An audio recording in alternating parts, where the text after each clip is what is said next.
Support leaving the millage as is at 16.44. However, tonight, in the spirit of compromise, I'm willing to consider a modest decrease to the millage, but certainly not anything under 16.01, which in that projection, we lose about $110,000 projection-wise. So my preference in summing is I would prefer to approve the millage as is at 16.44, but I am open to some compromise in the final analysis. Councilman Horsley, are you still there? Yes, sir. I fully understand where everybody's coming from. I would agree that 16.01 should be the floor.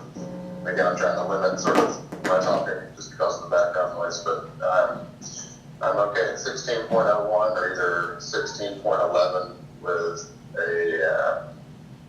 a discussion item placed on next week, 2 weeks from now's agenda.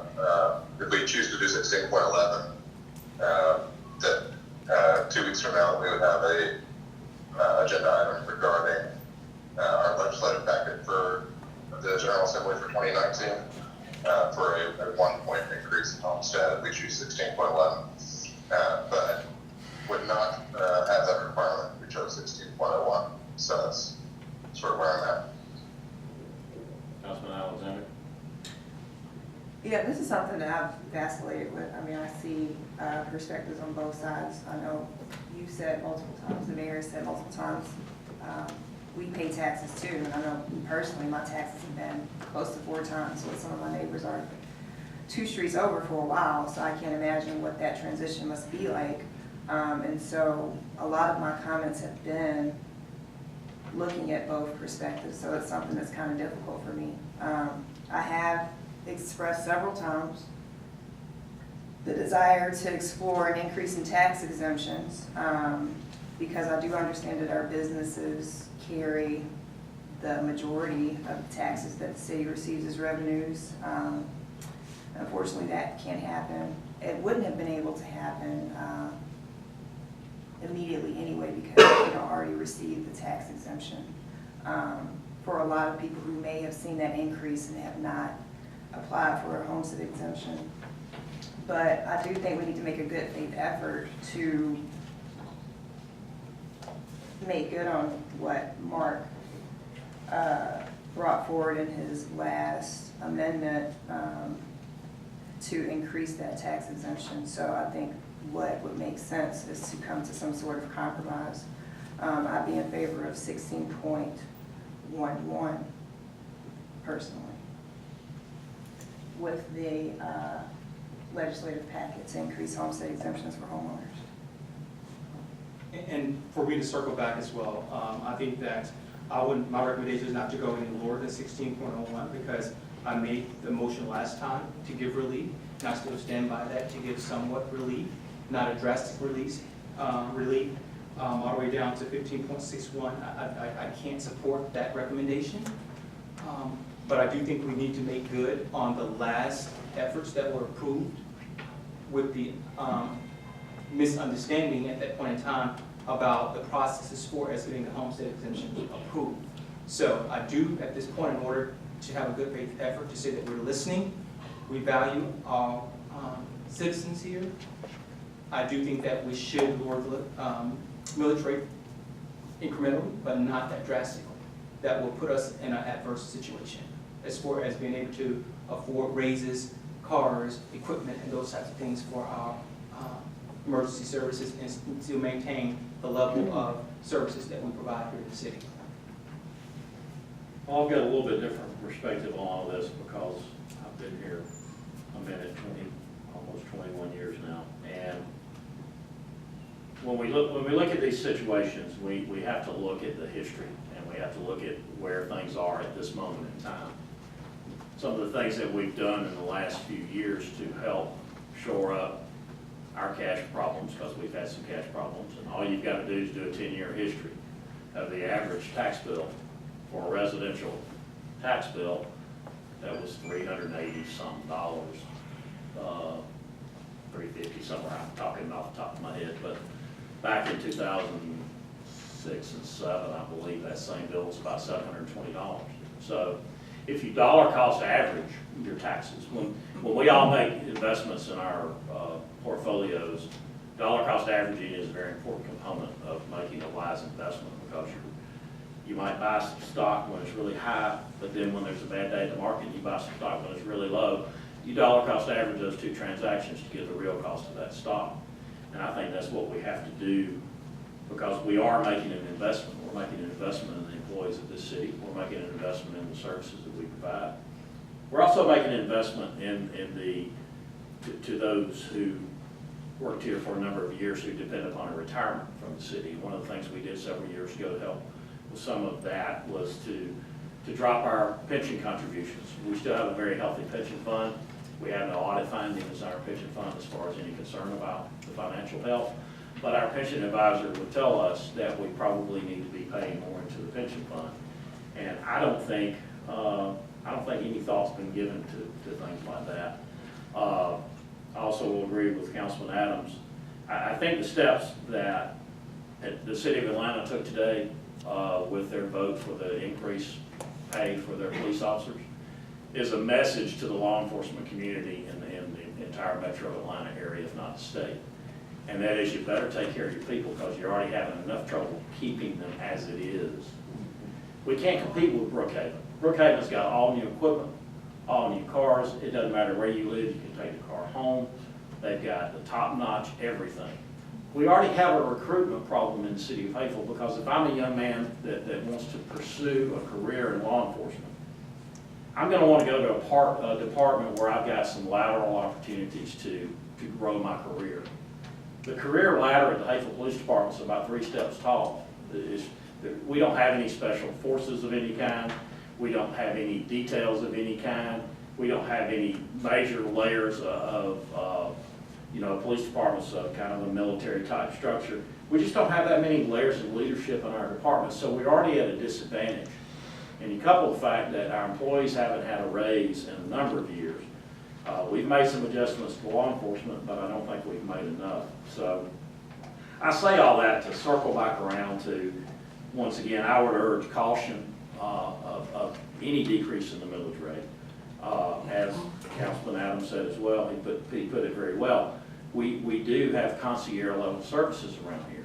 And if you want 2-minute response time, and I've said this before, in my business, in the security systems business that I'm in, 2-minute response time is unheard of statewide. It is just unheard of. There are a few municipalities that come close, but if we want that level of service, we have to pay for that level of service. So that's my position. I respect the positions of all of us up here, because we're all looking at this situation from our own perspective and our own history and our own experience and our own emotions. So I respect everyone's opinion. So is anyone ready to make a motion on this item?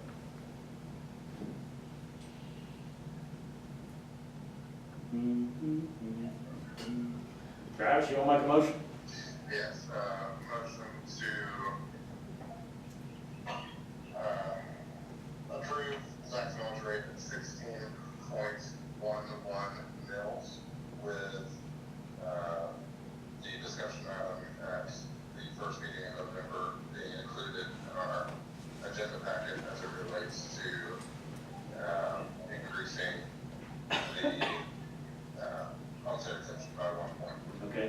Councilman Horsley has made a motion to set the millage rate at 16.11 to revisit the homestead in the upcoming legislative calendar. Does anyone want to second that motion? Second. Second. All right, discussion? I do want to make sure that we do get that packet legislative turnaround for transition from the 2 back to 1 increase, as well as to make sure that those things that we need to prioritize, such as things that are important for us, making sure that we make good on some of the things as to why we're not drastically decreasing the millage rate.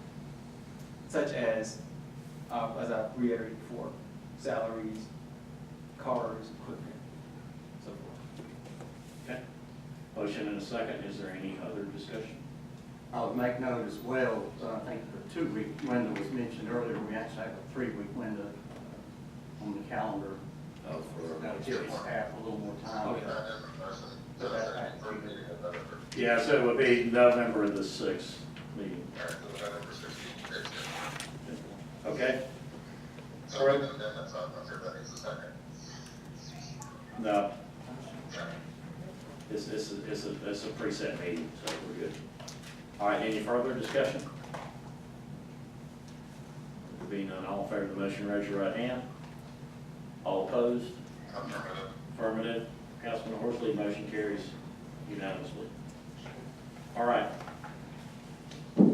Next item is consideration action on a Main Street Board request to work directly with Outfront Media on behalf of the city of Hapeville in accordance with the terms of the settlement. Per the settlement agreement between the city of Hapeville and Outfront Media LLC, executed on February 21st, 2015, the city of Hapeville has access to one spot 6 times per year for a period of 2 weeks at a time for specific uses. Currently, this space is not being utilized, and the Hapeville Main Street Board would like permission to work directly with Outfront Media on behalf of the city of Hapeville in accordance with the terms of the settlement. The Main Street Board's intent is to insert the already existing Hapeville, a Home for the Arts billboard into the current rotation and set as the default marketing messages for billboards, as well as updating and changing billboards in the future. Anyone care to make a motion on this item? Motion to approve, is there a second? Second. Second discussion? Is there a process for developing an MOU, just to kind of designate how much control we have over the content and other, outside of the settlement? An MOU with Main Street? Between Main Street and Outfront Media? Yeah, well, I don't know, because that was part of the settlement, I don't know how much further we can take it. So the settlement should cover all of the bases? It should cover, because part of the settlement was I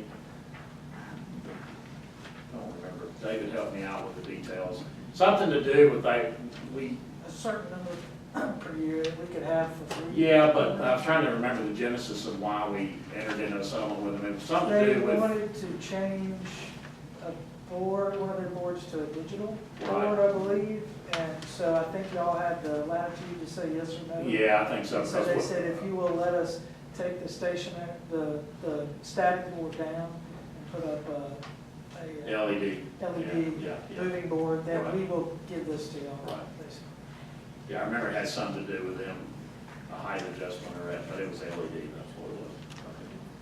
Anyway, so I think the terms are pretty well spelled out in that agreement. If we wanted to negotiate more, we might revisit it with them, but I wouldn't want to put their good offer in jeopardy because that type of advertising is expensive. So it was a pretty good deal for the city when they did that. Is there any further discussion? Could there be a potential follow-up just to inquiry general? Just a general inquiry about what Councilman Alexander was speaking of. Developing a more in-depth MOU. MOU. You have to look at the settlement. It would not be needed. Follow up that too. Okay. Any further discussion? I assume y'all want to proceed and I can work that out later, so we can get this ball rolling. All right, all in favor of the motion, raise your right hand. Excuse me, all opposed, same sign. Motion carries. Affirmative from Councilman Horsley. Next item is discussion initiated by Councilman Horsley on finding the Flint resolution and watershed policy. Councilman Horsley would like to initiate a discussion on having a resolution to support the initiative referred to as Finding the Flint. Finding the Flint is a big vision for rediscovering and restoring the Flint River headwaters in the Atlanta airport area. Additionally, before the close of fiscal year 2019, the City of Hapeville will begin discussion on updating the city's watershed policy, incorporating tenants from Finding the Flint with the assistance of the Atlanta Regional Commission. This includes incorporating standards from the most recent policy blue book related to watershed policy. So, Travis, this was yours, so. Yes, sir. So I met with Hannah Palmer, who, just make sure y'all can hear me okay. Met with Hannah Palmer, who is in charge of the Finding the Flint Working Group. It's a group of different stakeholders from the airport area, / county, cities, and a little bit of everything in between, businesses that touch or have a general stake in water distribution and the headwaters that touch the Flint River. East Point recently took the steps to put wayfinding signage near their Flint River headwaters. You go to the intersection of Normanberry and it's going to be Normanberry and the extension of South Central. You can see what they're working on, and I think we just need to sort of more formalize our relationship with the working group. In particular, some of the things that are covered in the resolution I'm proposing would be that we bring this resolution back at our next meeting. In addition to that, contribute $1,000 to the working group capacity. Noticed a few of our staff members are on the mailing list, but in talking with Hannah Palmer, they've only been able to attend a few of the meetings months ago. So probably dedicating staff time to be at the working group meetings. There's one every 3 to 4 weeks.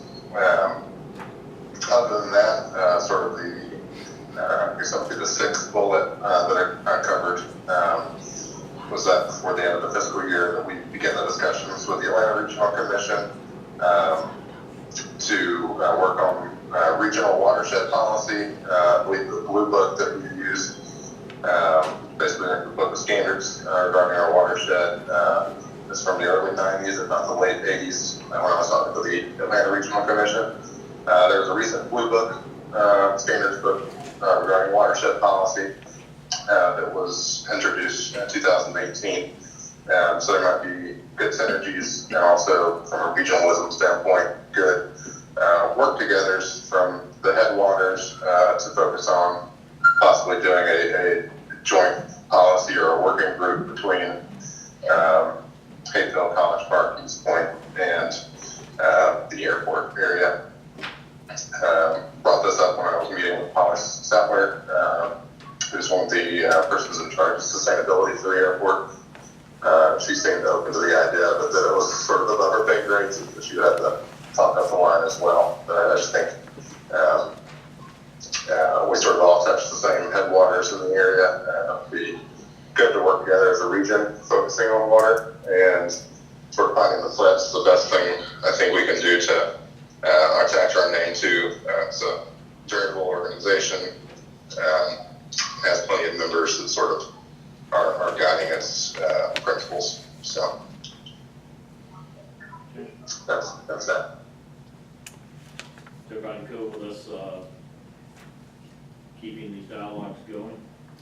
Yeah, while you were gone, Councilman Horsley requested that this come back, that the resolution come back at the next meeting for a vote, up or down. Okay. Travis, do you know what Delta's perspective is? I think part of it is. It's on good with this one where she was referencing the land that's sort of at the end of the parking lot for the Delta Museum, and that Vice President's, I forget the name of the person at Delta is working to help make that area, if not a park for the public, maybe a private park for their employees. But it's sort of like the Flint waterheads that are daylighted from basically Loop Road to Airport Border. So. Well, the airport has some concern about security by totally opening up that, so I think as long as those security concerns can be addressed, they just don't want the Flint to be used as a passageway for people up to no good to be able to get on a raft or whatever and go through and get into the airport proper. So I'm sure that's something we can address That's bigger than our pay grade, but yeah, I think. Thanks. Okay, so we can have something by the next meeting, maybe.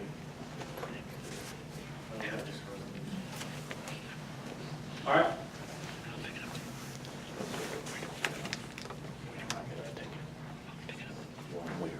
Okay. All right, next item up is discussion initiated by Councilman Horsley on the addition of tattoo shops to conditional uses in zoning. The purpose of this discussion is to gauge Mayor and Council's thoughts on zoning ordinances changes that would permit, one, tattoo parlors in the permitted uses section, which will allow them to be anywhere, anywhere in UV, or two, the conditional uses which would require them to get approval on a case-by-case basis. Per Councilman Horsley's review, it appears that the current zoning ordinances, tattoo parlors are non-permitted uses in the village zone, section 93-11.1-3, subsection 4, UV zone, section 93-11.2-4, subsection 4, and the DD zone, section 93-19-3, subsection B3. It appears that the available spaces are in the UV zones. Councilman Horsley, you want to speak to that? Yes, sir. Further reviewed the zoning ordinances. It seems like it states that it's not allowed in the UV and the DD, which is the downtown development zone. In conversing with Dr. Patterson, sort of my confusion as it relates to this is when it states something is not allowed, is the inverse mean that it is allowed in C2, C1, I1, I2? And the answer, frankly, understood and perceived is that C2, C1, I1, and I2 are permitted areas for tattoo shops. So I'm either fine with leaving it at that or possibly pursuing conditional use. But I think the reason I introduced this, and I probably should have just had the conversation first, was that a non-understanding of if the not stated for not allowed, so it is not allowed, considered allowed. The answer I'm perceiving is yes. I believe Dr. Patterson said she's going to try to stick around. She wanted to add any comments. I'm not sure if she's still present. She's here. So I yield my time if she would like to. I'm here. Thanks, Travis. So tattoo parlors are listed as a non-permitted use in, as he said, village, urban village, downtown development. We don't, and by the way our zoning code is written, that also means CR, our commercial residential, which kind of goes up dogwood, right? Because dogwood, you can have a temporary use permit for those that are allowed in downtown development. So my interpretation, professional interpretation, is that it's not allowed. So thereby, because it's expressly not permitted in some places like C1, C2, I1, and I2, it could arguably be allowed. And Councilman Horsley and I had a conversation about actually some available spaces, and David can certainly speak to this as well, some available spaces that we would be able to accommodate a tattoo shop should they want to locate here, but it's not consistent with what we're trying to achieve in the urban village and downtown development zones. So I think his point is that we do have some options for. Sorry, the airport lady in the background was talking. When it came to introducing policy to allow a brewery in Hapeville, and I'm not sure if this is just part of zoning or if it's just part of the actual alcohol ordinance. I believe it states that only one brewery is allowed in the arts overlay district. Is that a function of alcohol ordinance, or is that a function of zoning? Or am I just making up something in my head?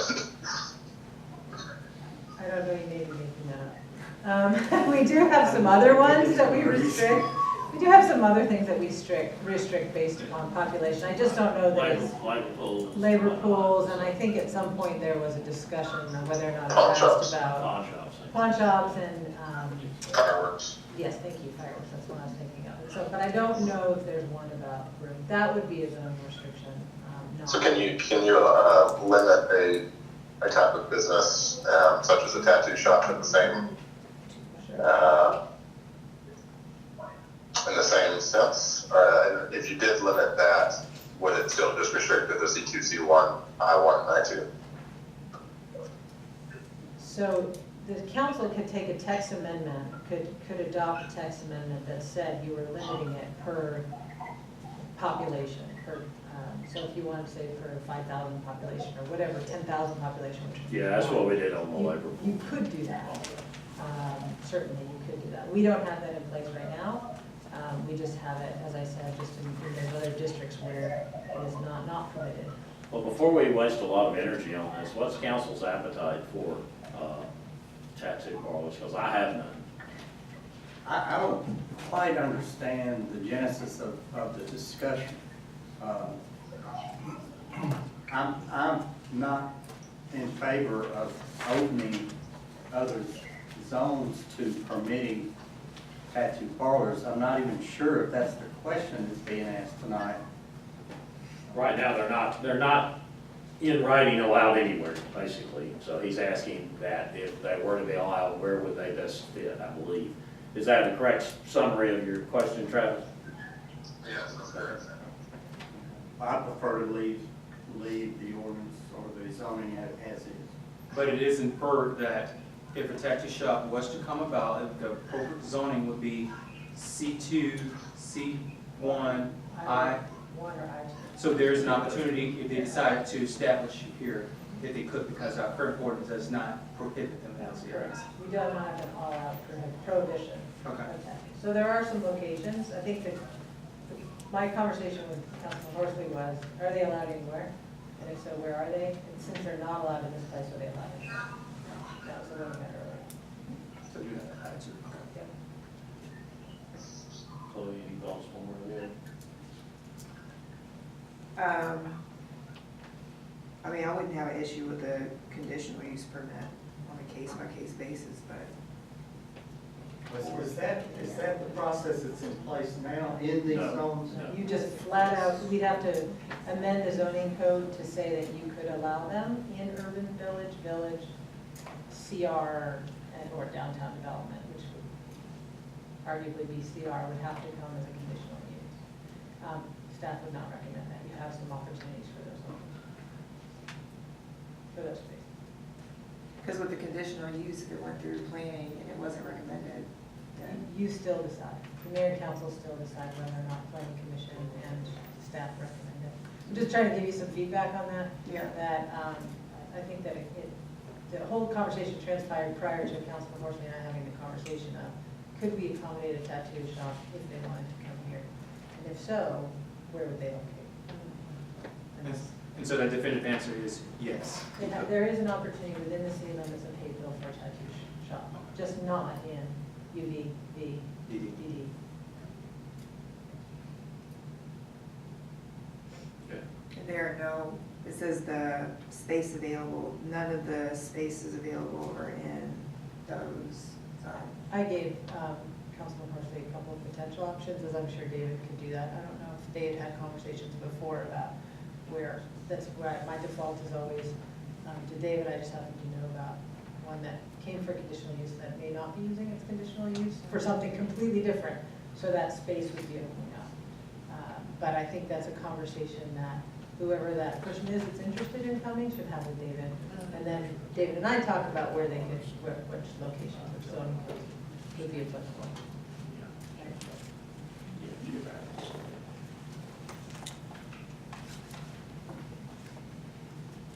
It's up to y'all guys. It sounds like there's appetite to keep it as is. That's sort of why I brought this up, so appreciate the conversation. Okay. Thank you. All right, thank you, Councilman Horsley. Thank you, Dr. Fraser. Thank you. Next item up is discussion initiated by Councilman Adams concerning Opto Traffic, innovative traffic safety solutions. Councilman Adams has initiated a discussion regarding the desired review of the use of Opto Traffic LLC's product solution and service to reach traffic safety goals. Councilman Adams? Yes, I'm actually, basically on Opto Traffic, part of our traffic calming initiative and those types of things there. They offer some devices that basically look at red light violation capture as well as truck height safety initiatives, meaning like we have a lot of areas here that are in the neighborhood that are labeled residential only. So let's say if we had a 18-wheeler to go through there in that zone, that it would be pretty much captured, and that offender would be ticketed. Like they capture it automatically and send the ticket out to them. So I was just basically just trying to see exactly if we would be interested in doing that as far as our traffic calming platform. What is their revenue model on that? The revenue model is that we don't have basically that they come in and install and they get a percentage of the tickets. Most of Maryland. Most of Maryland is pretty much, 70-30. yeah. 70 in the city, 30 in the And also, House Bill 978 that passed afforded the opportunity to utilize this type of implementation in school zones, which ties into Chloe's next after me agenda item about the LED thing. So I would just ask that if we're interested in doing this, that we be able to get the guy to come in and give us a demonstration. He's willing to do that, to see how it works, have legal to check out just exactly the nuts and bolts to it, make sure that we are adherent to all aspects from a legal perspective. And I had a question also, maybe legal can help with this here. Will it be appropriate, let's say if the guy wanted to come at our next council meeting, like at 5 o'clock, to give us a demonstration, could he come and do that without that having to be like as a review of a facility? Would that be in the same vein, like a review of facility for council members? Or does it have to go through the formal process as a council meeting? Was that, you said a presentation? Or just like a review of a product? I think that would fall, I feel like that would fall under the guise of a presentation, so that would be appropriate. So it'd be appropriate? Yes, sir. Okay. And availability in that case is October 30th. So- Yeah, need to call me. Okay.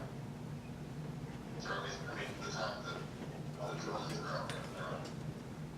Well, the reason why is probably because the guy, he's gonna be here in Atlanta, so just trying to capitalize on his time from being in the Maryland area to here to Atlanta. Try to, I can try, that time of day is hard for me, but I can certainly try. I mean, I don't have any opposition to us taking a look at it. We talked about this before. Oh, like. we did talk about some auto traffic initiatives, yeah, we did, yeah. I will just forewarn you,